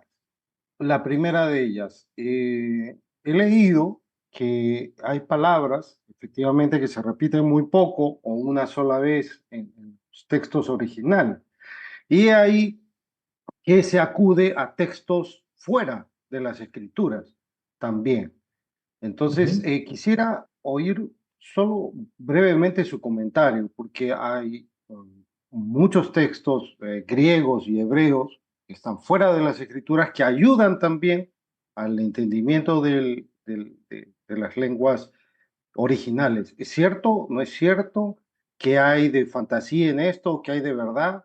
Yo he estado en dos conferencias donde dicen, no, solamente la Biblia, punto. Lo que está fuera de la Biblia es otra cosa. Esa es una pregunta. Y la segunda pregunta, en el caso de Pablo, de las epístolas de Pablo y de los evangelios, esos fueron escritos obviamente por diferentes personas, pero el trasfondo judío de Pablo se refleja en su escrita. Entonces, ¿cómo es posible que nosotros, los traductores hayan, digamos, transferido este conocimiento, esta cuestión cultural de Pablo, que era judío, escrito hacia gentiles que eran hasta idólatras? Entonces, ¿cómo se entiende ese pase? Porque era explicar toda una tradición judía a alguien que no tenía idea o no le interesaba incluso. Esas son mis preguntas, doctor. Okay. Para responder rápidamente, primero, gracias, Eduardo, por tus palabras. Lo aprecio mucho. Y bueno, Leti, ahí tiene la sugerencia de un diplomado de traducción bíblica.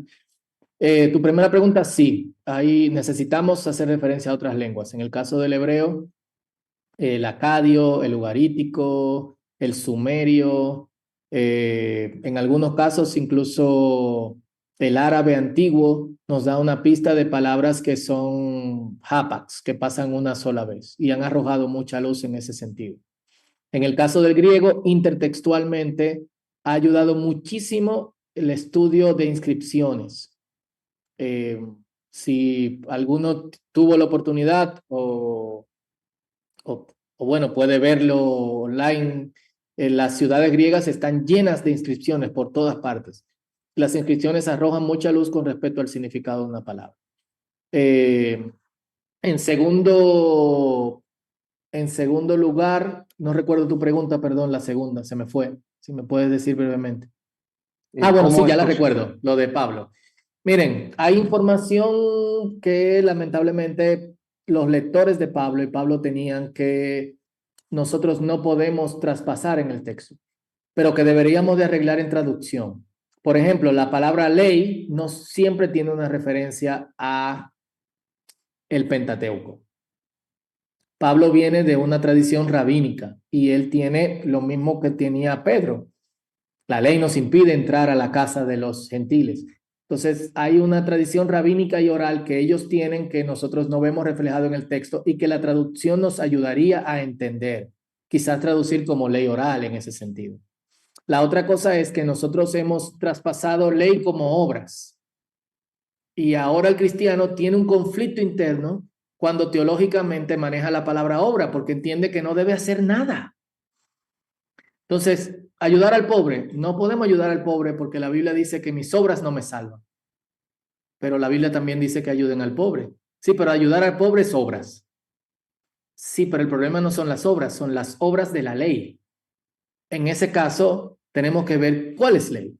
Entonces, hay un sinnúmero de capas dentro del texto que no vamos a resolver aquí, pero que de hecho tratan los escritores de las nuevas perspectivas de Pablo, que deberíamos estudiar para poder entender mucho mejor a qué se refiere Pablo y qué entendían sus lectores y su audiencia.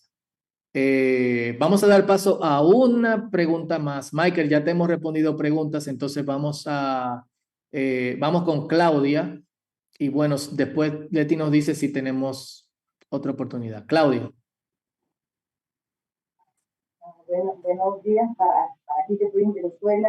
De verdad que tu ponencia ha sido excelente, de verdad lo felicito. Muchas gracias. Gracias por tenerlo con nosotros. Eso es interesante porque digo yo que nosotros como pastores, ¿verdad? Deberíamos estar en todo esto diplomados porque realmente estamos en la misión de conducir a las personas, ¿verdad? Acercarse al Señor, pero tener el conocimiento realmente. Muchas oportunidades, ¿verdad? Sé que hemos predicado mal, me confieso, ¿no? Y esto es bueno, ¿verdad? Reconocerlo y seguirnos capacitando.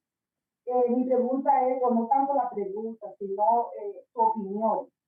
Referencia aquí en Primera de Pedro, capítulo 4, versículo 6, que dice así. Por eso también se les predicó el evangelio aún a los muertos, para que a pesar de haber sido juzgados según criterios humanos, en lo que atañe al cuerpo, Dios conforme a Dios, en lo que atañe al espíritu. Entonces, yo he escuchado esto y he visto, ¿verdad?, que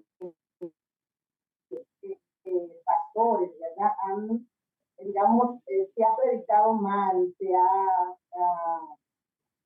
ha hecho una traducción o comentario, ¿verdad?, que están, ¿verdad?, que no están dentro de la Biblia. Me gustaría saber cuál sería su opinión con referencia a este. Bueno, en mi caso particular, lo único que puedo responder es que eso es lo que dice la Biblia. Entonces, y de hecho, dentro de la tradición eclesial antigua, en los credos, que no solamente son recitados por la Iglesia Católica, sino que también son recitados por iglesias protestantes de corte, digamos, más tradicional, una de las cosas que dice descendió a los infiernos. Y realmente ya para nosotros el choque está en que se ha dejado de hablar del significado de esto, se ha dejado de estudiar. Y no solamente en teología moderna, sino patrística. Es decir, tenemos que ir a las fuentes teológicas más cercanas a ese texto y cómo lo interpretaban. Y ahí puede arrojarnos un poquito más de luz. Lo que el texto dice es que descendió y le predicó a las personas de antes. Eso es lo que dice. El problema que eso pueda generar, ya nosotros tenemos que lidiar con eso. Son textos poco predicados, este y otros, por la carga que lamentablemente traen. Y las preguntas que usualmente se deben de responder. ¿Descendió al infierno? Y si descendió al infierno, pues, quiere decir que Jesús estuvo en el infierno. ¿Y qué significa eso para nosotros? Jesús es Dios y está en todas partes. Entonces, ya ahí nos iríamos por caminos que realmente escapan a lo de traductología. Pero es lo que dice el texto, es lo que le puedo responder. Leti, no sé si podemos responder una pregunta más o ya terminamos. Una preguntita más. Perfecto. Lorenzo creo que tenía la mano levantada. Y disculpa, Marlon, que ya está aquí. Bueno, profesor, le quería hacer que llama un análisis que llama semántica, me ha gustado ese curso o esa palabra, ¿no? ¿Qué significa, no? El análisis de semántica estudia pues, el significado de un mensaje, de un texto, basándose en el sentido de las palabras que lo componen. Este método de interpretación automático, ¿no?, se opone a los análisis léxicos o gramaticales que descomponen el mensaje a través de un léxico o una gramática. Quería comentar eso, pastor. Gracias, Coyama, por la enseñanza. Excelente, Coyama. Gracias. Dios lo bendiga. Amén. Dios te bendiga también, Lorenzo, y gracias por tus palabras. Y creo que la definición que buscaste detalla muy bien el resumen de lo que hablamos sobre semántica. Gracias.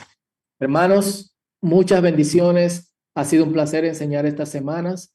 Espero que haya sido un placer también para ustedes y espero que nos veamos en el futuro en alguno de estos diplomados. Dios le bendiga mucho.